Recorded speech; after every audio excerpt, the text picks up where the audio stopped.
কি হবে যখন তুমি জানতে পারবে যে বিমানে তুমি বসে আছো সেই বিমানটি আর কিছুক্ষণের মধ্যেই অতল সমুদ্রের মধ্যে ডুবে যাবে, যেখান থেকে বের হওয়ার কোনো রাস্তাই নেই, তখন তুমি কি করবে? সো আজকে আমরা এমনই একটি থ্রিলার মুভি নিয়ে চলে এসেছি যার নাম no way up. So hey বন্ধুরা, welcome to the film crackers. 2024 সালে মুক্তি পাওয়া নো ওয়ে আপ মুভিটির প্রথমেই আমরা দেখতে পাচ্ছি সমুদ্রের মাঝ বরাবর একটি মেয়ে ডুবে যাচ্ছে, আর মেয়েটির ভয় খেতে লাগে, যার কারণে মেয়েটির মৃত্যু হয়ে যায়। এরকম একটি ভয়াবহ স্বপ্ন দেখে ব্র্যান্ডন ওঠে। ব্র্যান্ডন এভা নামক একটি উচ্চপদস্থ গভর্নরের মেয়ের বডিগার্ড।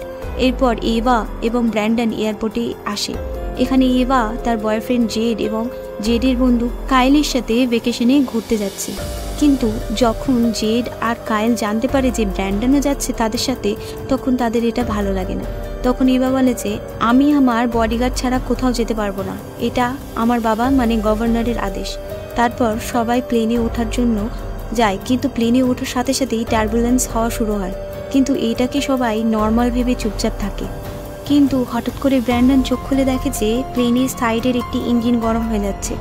আর তখনই পাইলট বলে যে একটি পাখির সাথে ধাক্কা লাগার কারণে এমন হচ্ছে, ভয় করার কোনো কারণ নেই। কিন্তু দেখতে দেখতে প্লেনটি এত নড়তে থাকে, পাশের ইঞ্জিনে পুরো আগুন লেগে যায়। পাইলট সবাইকে সিট বেল্ট পরে নিতে বলে এবং ভয় করতে বারণ করে, আর সবাই ভয়তে চিৎকার করতে শুরু করে দেয়। আর তার কিছুক্ষণ পরেই প্লেনের কিছু অংশ ভেঙে প্লেনটির মধ্যে একটি বড় গর্ত হয়ে যায়। সেই গর্ত অনেক লোককে টেনে নিচ্ছিল, একে একে মানুষ, জিনিসপত্র সবাই সেই গর্ত দিয়ে বাইরে বেরিয়ে যাচ্ছিল। ব্র্যান্ডন একটা পড়ে যাওয়ার লোককে ধরার চেষ্টা করছিল ওঠানোর জন্য, কিন্তু বিমানের মধ্যে চাপের কারণে সেই লোকটি নিচে পড়ে যায়। অপরদিকে অন্য একটি লোক সিট ধরেছিল, কিন্তু উচ্চচাপের কারণে সে সিট সমেত উড়ে চলে যায়।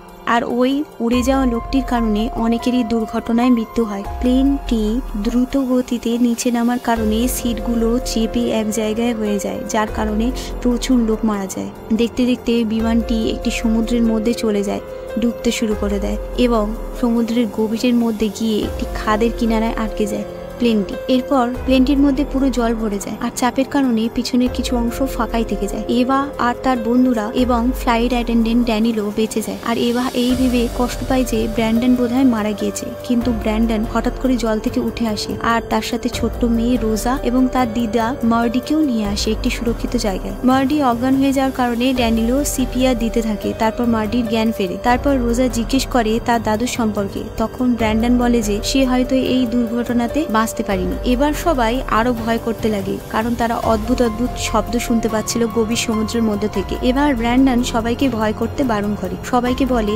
এখানে এয়ারলক হয়ে যাওয়ার কারণে এখনো পর্যন্ত জল ঢুকেনি, সুতরাং তারা এখন সেফ আছে, আর আমাদের অপেক্ষা করতে হবে। ধীর স্থির হয়ে রেস্কিউ টিমের জন্য এবার নিজের ফোন চেক করে আর দেখে নেটওয়ার্ক নেই। এবার সে প্লেনে সেই গর্তটি দেখে বলে যে আমরা এই গর্ত থেকে বাইরে বের হতে পারবো। তখন ব্র্যান্ডন বলে এখান থেকে বাইরে বেরিয়ে গেলে আমাদের বাঁচার সুযোগ আরো কম, সুতরাং আমাদের এখানে থেকেই অপেক্ষা করাটা সুবিধাজনক। এবার ড্যানিলো বলে যে প্লেন ক্র্যাশ হওয়ার আগে হয়তো পাইলট সাহায্যের জন্য কল করেছিল, তাই আমাদের বাঁচাতে রেস্কিউ টিম খুব তাড়াতাড়ি চলে আসবে। তখন ব্র্যান্ডন বলে আমাদের আগে থেকে কিছু অক্সিজেন কাছে রেখে দিলে ভালো হয়, যদি প্রয়োজন লাগে তাই। তখন ড্যানিলো বলে যে আমাদের প্লেনে 2টো অক্সিজেনের সিলিন্ডার আছে, কিন্তু যখন সে খোঁজে তখন সে দেখে অক্সিজেন তাতে নেই। তখন মার্ডি মনে করে বলে যে প্লেনে বসে থাকা এক প্যাসেঞ্জারের চিকিৎসার কারণে তার কাছে অক্সিজেন ছিল। তখন ব্র্যান্ডন সেই অক্সিজেনের সিলিন্ডারটি আনার জন্য জলের মধ্যে ঝাঁপ দিল। তখন ব্র্যান্ডন যাওয়ার আগে মার্ডি বলল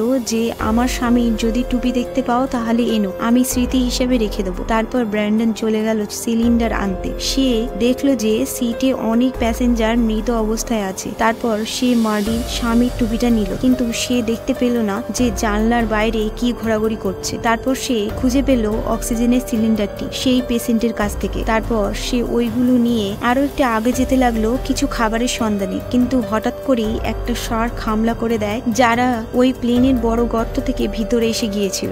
ব্র্যান্ডন যখন শার্কটার সাথে লড়াই করছিল তখন উপরের দিকে এভা অনেক দুশ্চিন্তা করছিল, কারণ প্লেনের আগের অংশ থেকে লড়াইয়ের কারণে অনেক স্রোত আসছিল, আর এভা তাকে বাঁচাতে যাওয়ার কথা চিন্তা করছিল। কিন্তু তখনই ব্র্যান্ডন উপরে চলে আসে, আর তার পায়ে অনেক ক্ষত হয়েছিল। তখন ব্র্যান্ডন সবাইকে পিছনের দিকে সরে যেতে বলে আর সে মার্ডির স্বামীর টুপি আর অক্সিজেন সিলিন্ডার দিয়ে দেয়। আর তারপর ব্র্যান্ডন কিছু করতে পারার আগে এবার কাছে ক্ষমা চায়। আর তখনই শার্ক পিছন থেকে ব্র্যান্ডনকে টেনে নেয় আর ব্র্যান্ডনের সেখানেই মৃত্যু হয়ে যায়। এবার শার্ককে দেখে সবাই চিৎকার করতে লাগে ভয়তে। তারপর সবাই প্লেনের পিছনের দিকে চলে যায় যেখানে জল কম ছিল অন্য জায়গার তুলনায়। এই ঘটনার জন্য এভা খুব দুঃখ পায় আর কষ্ট পায়। আর ঠিক সেই সময় কায়েল খুব চিৎকার করে ওঠে কারণ ওর হাতের হাড় পুরো বাইরে চলে আসে। তখন মার্ডি বলে যে সে একজন নার্স আর তার হাতটির চিকিৎসা করতে লাগে। মার্ডি আশেপাশে পাওয়া কিছু জিনিস নিয়ে যেমন তেমন করে কায়েলের হাতটি প্লাস্টারের মতো করে বেঁধে দেয়। এরপর ওরা সবাই রেস্কিউ টিমের জন্য অপেক্ষা করতে লাগে। সেই সময় ওপরে ওরা হেলিকপ্টার এখনো পর্যন্ত ডুবে যাওয়া প্লেনটিকে খুঁজে চলেছে কারণ গভর্নরের মেয়ে সেই প্লেনের মধ্যে ছিল, কিন্তু এত বড় সমুদ্রে ওরা কিছুই দেখতে পায় না। তারপর নিচে হঠাৎ করে প্লেন নড়তে থাকে, সবাই ভয় পেতে শুরু করে আরো।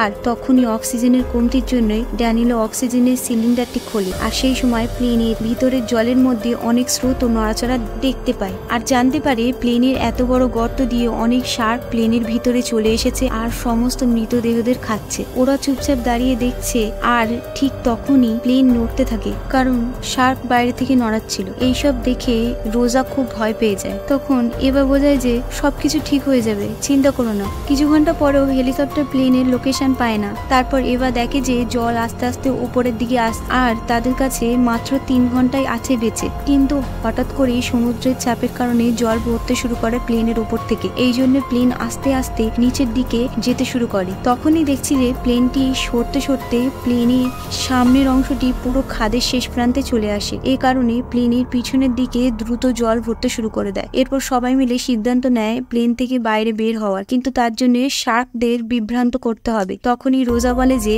তাকে স্কুলে বলেছিল যে শার্করা বাবল পছন্দ করে না, কিন্তু ওরা বুঝতে পারে না যে ওপরে যাওয়ার সময় তারা নিঃশ্বাস কিভাবে নেবে। তখন কায়েল বলে যে কিছু প্যাসেঞ্জাররা স্কুবার কিছু জিনিসপত্র ক্যারি করছিল, ওদের চশমা, অক্সিজেন মাস্ক এবং ওদের পোশাক আমাদের অনেক সাহায্য করতে পারে। তখন জেড বলে যে আমরা এই পরিকল্পনায় কখনো সফল হব না, আমরা সবাই মরতে চলেছি, এখন আমাদের কেউ বাঁচাতে পারবে না। আর এই সব কথা শুনে এভা ভয় পেতে শুরু করে আর নিজেকে একটা ওয়াশরুমে বন্ধ করে নেয়, প্রচুর কান্না করতে লাগে, কিন্তু নিজেকে যেমন তেমন করে সামলিয়ে আবার সে বাইরে বের হয়। তখন আমরা দেখছি যে হেলিকপ্টার চলেই যাচ্ছিল। ঠিক তখনই তারা প্লেনের কিছু অংশ দেখতে পায়। তারপর দুটো ডুবুরি ঝাঁপ দেয় আর অবশেষে অনেক গভীরে যাওয়ার পর তারা প্লেন দেখতে পায়। এরপর তারা প্লেনের কাছে এসে যায়, কিন্তু ভিতরে থাকা এভা এবং অন্যান্যরা প্লেনের কাছে আসতে বারণ করে। কিন্তু অন্য ডুবুরি প্লেনের গর্ত দিয়ে ভিতরে চলে আসে আর আরেক ডুবুরি জানলার কাছে গিয়ে বলতে লাগে যে সমস্ত কিছু ঠিক হয়ে যাবে। কিন্তু হঠাৎ করেই পিছনে একটা শার্ক এসে যায় আর এরা সেই ডুবুরিকে সতর্ক করার চেষ্টা করে, কিন্তু যেই ডুবুরিটা পিছন করে হঠাৎই শার্ক ডুবুরিটাকে টেনে নেয়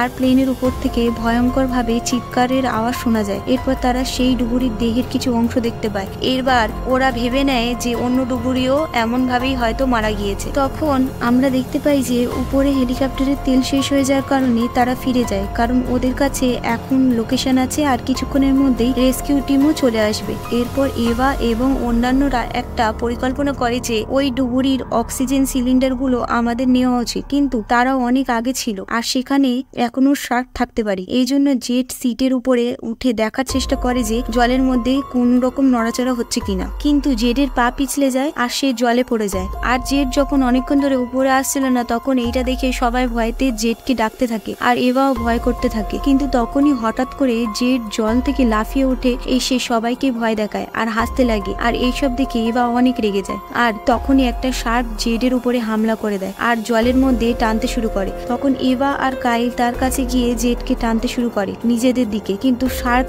জেডের একটা পা কেটে নিয়ে চলে যায়। এরপর মার্ডি সিট বেল্ট বেঁধে জেডের রক্ত বন্ধ করে। তখন ড্যানিলো বলে যে স্টোরেজ রুমের মধ্যে হয়তো ডুবুরির কিছু জিনিসপত্র পাওয়া যাবে, আর এভা সেখানে ওইগুলো নেওয়ার জন্য চলে যায়। ড্যানিলো পিছনে দরজা খুলে দেয় আর এভা ওই ছোট্ট গর্ত দিয়ে একটা লাইট নিয়ে বেরিয়ে পড়ে। কিছুক্ষণ পরে এভা ব্যাগটি পেয়েও যায়, আর যখন এভা ফিরছিল তখনই একটা অক্টোপাস এভাকে ধরে নেয় আর হঠাৎ করে এবার লাইটও বন্ধ হয়ে যায়। এই জন্য সবাই চিন্তায় পড়ে যায় আর ড্যানিলো নিচে যাওয়ার চিন্তা করে। আর ঠিক তখন তখনই অনেক মুশকিলের পরে এভা ব্যাগটি নিয়ে উপরে চলে আসে আর অবশেষে সেই ব্যাগটি থেকে 4টি ডুবুরির পোশাক আর কিছু মাস্ক পায়। এরপর আমরা দেখি যে এভার বয়ফ্রেন্ড জেড মারা যায় আর এই দেখে এভা পুরো ভেঙে পড়ে, কিন্তু মার্ডি বলে যে তোমাকে যেভাবে হোক সাহস আর বিশ্বাস রাখতে হবে। আর ঠিক সেই সময় প্লেনের সামনের অংশ ধীরে ধীরে ভেঙে যেতে থাকে। এই দেখে এভা বলে যে আমাদের এখান থেকে এক্ষুনি বের হতে হবে। আর তখনই কায়েল বলে যে আমি সাঁতার কাটতে পারি না, আর সে এই ভেবে ভয় করতে লাগে। তখন এভা বলে যে তোমার ভয় করার কোনো দরকার নেই,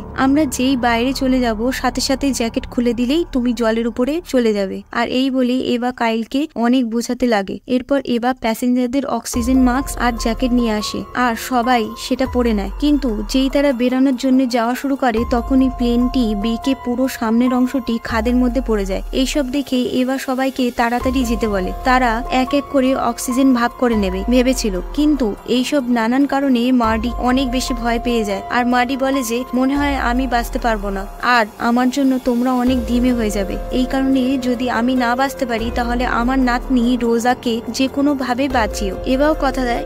এরপর মার্ডি রোজাকে গুড বাই বলে। এরপর সবার আগে রোজা এবং এভা আগে চলে যায়। আর তখনই সামনে একটি শার্ক আসে, কিন্তু অক্সিজেনের কারণে এভা ওই শার্কের মুখে বাবাল মারে, যার কারণে শার্ক সেখান থেকে চলে যায়। এরপর কায়েল আর ড্যানিলো এবং মার্ডিও তৈরি হয় আর এগিয়ে যেতে লাগে, কিন্তু মার্ডির প্রচন্ড ভয় লাগে। সেই কারণে সে পিছনেই আটকে দেয় আর ভয়েতে সে নিজেকে বাথরুমের মধ্যে আটকে নেয়। এদিকে কায়েল আগে যাওয়ার সময় ভয় করতে লাগে আর ফের পিছনে চলে যায়। ড্যানিলো যখন দেখে যে পিছনে কেউ নেই তখন সে কায়েলকে আনতে যাবে বলে পিছনে যায়, কিন্তু ততক্ষণে অনেক দেরি হয়ে যায়। তখন একটা শার্ক আসে কায়েলকে মেরে ফেলে। আর এইসব দেখে ড্যানিলো সেখান থেকে তাড়াতাড়ি দৌড়ে আগে পালায়। এরপর বাইরে বেরানোর মুখের কাছে রোজা এবং এভা অক্সিজেনের পালা এক এক করে নেয়। ঠিক সেই সময় ড্যানিলো পৌঁছে যায় আর এভা ইশারায় জিজ্ঞেস করে যে কায়েল কোথায়। তখন ড্যানিলো বলে কায়েল আসতে পারিনি। অক্সিজেন নেওয়ার পরে ড্যানিলো রোজার সাথে প্লেনের ভিতর থেকে বাইরে চলে আসে আর তারপর তারা জ্যাকেটটি খুলে দেয়, যার কারণে তারা সমুদ্রের উপরের দিকে উঠতে থাকে। এরপর এভাও তৈরি হয় আগে যাওয়ার জন্য, কিন্তু হঠাৎ করে একটা শার্ক চলে আসে আর তার উপরে এবার কাছে অক্সিজেনও ছিল না। তাই এভা খুব ভয় পেয়ে যায় আর ভাবে যে তারও হয়তো অন্তিম সময় চলে এসেছে, কিন্তু ওই শার্কটি এভাকে ছেড়ে পিছনের দিকে যেতে শুরু করে। এরপর এভা বাইরে বের হবে, ঠিক সেই সময় আরেকটি শার্ক চলে আসে সেখানে। এইসব দেখে এভা প্লেনের আরো ভিতরে যেতে শুরু করে, কিন্তু ঠিক তখনই প্লেনের ওই অংশটাও খাদের মধ্যে পড়তে শুরু করে। তখন এভা ভয়তে নিচের দিকে বেরানোর রাস্তা খুঁজতে লাগে, কিন্তু এভা বেরানোর রাস্তাই পাচ্ছিল না। আর এভাও প্লেনের সাথে সাথে খাদের মধ্যে পড়ে যাবে। ঠিক তার আগেই কোনো প্রকারে সে সাঁতার কেটে প্লেন থেকে বাইরে বের হয়ে আসে আর নিজের জ্যাকেট খুলে দেয়। এবার এভা ধীরে ধীরে উপরে আসছিল, তখনই প্লেনের একটি অংশ এবার সাথে লাগতেই যাবে। ঠিক তখনই এভা কোনো প্রকারে বেঁচে যায়, কিন্তু এবার উপরে আসতে অনেক সময় লাগছিল, তাই জন্য সে সমুদ্রের ভিতরেই অজ্ঞান হয়ে যায়। কিন্তু জ্যাকেটের জন্য সে সমুদ্রের উপরে উঠে আসে কিছুক্ষণ পরে আর এভার জ্ঞান ফিরে আসে। কিন্তু এভা নিজের আশেপাশে না তো ড্যানিলোকে দেখতে পায় না তো রোজাকে, আর এভা এই পুরো সমুদ্রে একাই ছিল। আর এইসব দেখে সে জোরে জোরে চিৎকার করছিল প্রচন্ড ভয়তে। তারপর কিছুক্ষণ পরে একটা হেলিকপ্টার এভার কাছে আসে আর ওরা দড়ি দিয়ে এভাকে হেলিকপ্টারের মধ্যে তুলে নেয়। আর এই হেলিকপ্টারের মধ্যেই ড্যানিলো আর ওই ছোট্ট মেয়ে রোজাকে দেখতে পায়। ওরা দুজনে সুরক্ষিত ছিল। তখন পাইলট এভাকে জিজ্ঞেস করে যে আর কেউ বেঁচে আছে কিনা। তখন এভা বলে না। আর এইসব শুনে রোজা অনেক কাঁদতে লাগে, কারণ তার দাদু আর দিদা এখন আর এই পৃথিবীতে নেই। তারপর রোজা তার পুতুলটি সমুদ্রের মধ্যে ফেলে দেয়, তার দাদু ও দিদার প্রতি শেষ বিদায় জানিয়ে। সো আমরা দেখা করব পরের ভিডিওতে। Subscribe for more. তোমাদের ভালোবাসা আর তোমাদের সাপোর্ট একান্তই প্রয়োজন। So by.